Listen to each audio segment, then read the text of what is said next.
in sort of worst possible start. Yeah. Lots of chances, and then deep into injury time, the equaliser when perhaps you've given up hope. No, you never give up hope because you've got quality within the group. But I've been at Barrow many times, and I don't think, and this is with all due respect, because I try and be honest, I'm honest in every game, but I don't think I've really been involved in such a one-sided game here, to be honest.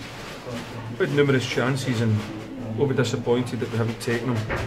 I think to be fair to the game, as I'm trying to be, you've got to be good enough to take the chances when they come in, and on this occasion we weren't. But we were good enough to create, I don't know, 5, let's be fair. I would say 5 chances that were hands and head sort of stuff. And that's not me having a go at it, that's me just trying to get the balance in it in the way that I think that the game went. I think what I must say is I thought our fans were terrific. I thought they were terrific because they never get frustrated with us at all. The game was frustrating because of the amount of stoppages. The referee wanted to speak to everybody for 30, 40 seconds to a minute every time there was a free kick, which killed the whole flow of the game as any kind of spectacle. So that made it difficult for us and made it more frustrating. But to come back at the end and get a point when we did, we're pleased about it, but I've got to be honest and say that we're disappointed in the balance of how the game went and the amount of chances that we created that we didn't take off 3 points. I know in the last couple of weeks you've said that the turning point or that the change in results has been down to taking chances, and in reality we weren't really creating as many chances as previously.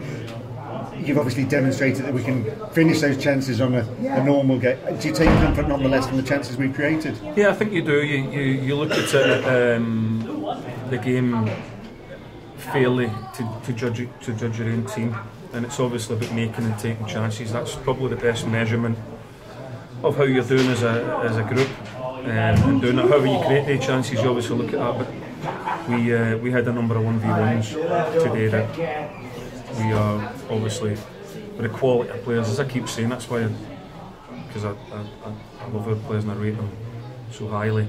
I think they were nailed on to take their chances, and when we got them and we missed them, we're obviously very disappointing. And what that happens is people get more and more frustrated because of that, because everybody knows how good a chance it was. But listen, at the end we get a point, and on every away game that you play you respect the point, but like I say, we're definitely disappointed.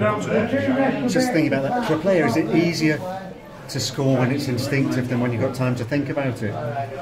For some, yes. For some, everybody's different, isn't it? But it's just, I mean, I'll be honest, I've never been up here and had so much of the game. It's a real difficult place to come. Really, every credit to Barrow over the years, and now they make you work very, very hard for getting anything here. And over the years I haven't got much here, but certainly today I haven't been involved in a game up here where I've had so many clear-cut chances where it was becoming that hands and head time every day around us. But they kept plugging away, and we end up probably scoring the hardest chance that we had at the end, didn't we? So it's just football, isn't it? It's football. It drives us all mad, but that's why we're doing it. And possibly the worst possible start when you look at that penalty, but you knew you were going to be up for it. Was a set piece, and that was probably what you were preparing for all week, given the 3 focal points, if not 4 focal points of their team when attacking. Well, we know about the long throw. We know about how dangerous they are from set plays. We know about that. We spoke about how we're going to deal with and how we're going to cope with that. And I believe over the course of the game we did. We knew about if there was free kicks what they were going to do and what we were going to have to be good at. And then when we got the ball back, we were going to have to be good at. And that was winning it back and being good with the football, which we were at times on a tricky pitch. But it was a frustrating afternoon. And you've had a busy couple of days on the transfer front with Banks going back, bringing in a keeper, and Green going out on loan. Well, losing sort of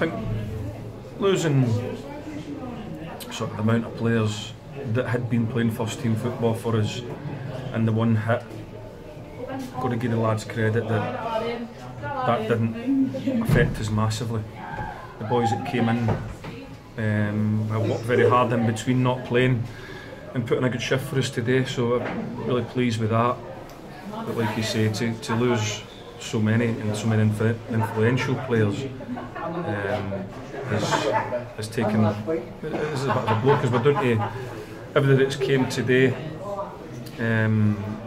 It's pretty much what we've got, so we'll work very hard to try and again strengthen the group. It's not as easy as what people think. They look and think that there's a big tree of players growing at the back of the ground sometimes. No, you've got to hope that players are available to come in and be able to play for Tranmere, because as we always say, it's easier to play against Tranmere than play for them. So we'll look at that. We'll have a number of options that we'll try and pursue to try and keep moving us forward.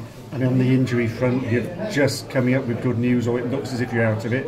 And then we have, I don't know if Jay Harris looked as if he might have been struggling when he came off, or not was the case. No, he's okay. I think that they haven't had much football, him and Jeff, over the last month to 2 months. They haven't had a great deal of football, so we always felt that maybe they would share a game, if you like. We knew that we can keep the intensity up by using the energy levels of both of them.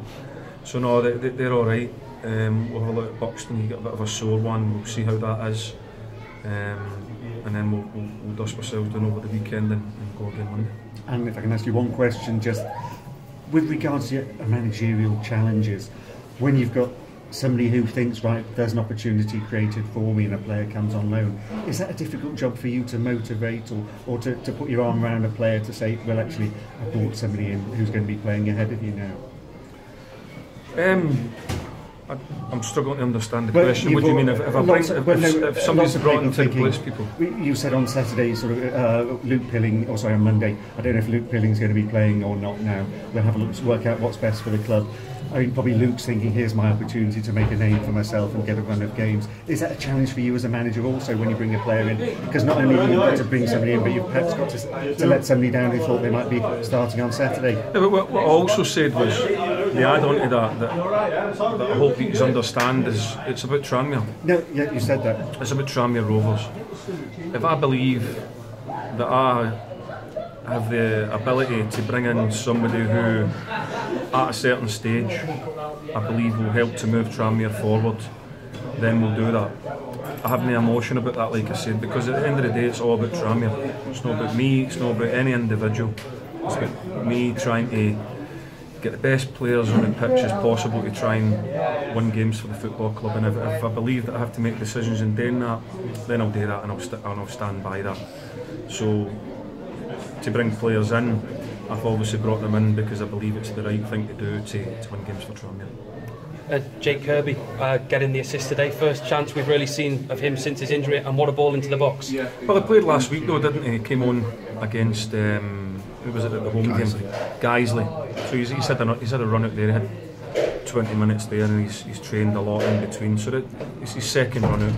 But yeah, we know the qualities that he has, and I just believed at that time he could again carry on the work that Larnley had given us on that side, with the change of shape a wee bit, because we felt we wanted to get more players ahead of the ball and we got a wee bit of control.